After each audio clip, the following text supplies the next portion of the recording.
Cancer అనేటటువంటిది రోజు రోజుకి పెరుగుతోంది. ప్రపంచవ్యాప్తంగా క్యాన్సర్ పెరుగుదల అన్నటువంటిది మామూలుగా లేదు. అది ఇబ్బంది పెట్టేటటువంటి పరిస్థితి. ఇప్పుడు దాన్ని కంట్రోల్ కోసం అని చెప్పేసి న్యూ క్యాన్సర్ డ్రగ్ అన్నటువంటి దాని మీదన ఎవరికి వాళ్ళు పరిశోధనలు చేస్తున్నారు. తాజాగా ఏ డ్రగ్ కాల్డ్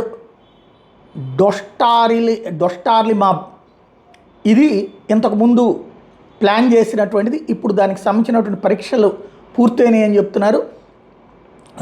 కొంతమందికి దీంట్లో తగ్గింది క్యాన్సరు అన్నటువంటి ప్రూఫ్స్కి సంబంధించినటువంటి దాన్ని వైద్యాధికారులు ఫైనల్ చేస్తున్నారు. మొత్తం 49 మంది ప్రజల మీదన దీనికి సంబంధించి 6 నెలల పాటు పరిశోధించారట.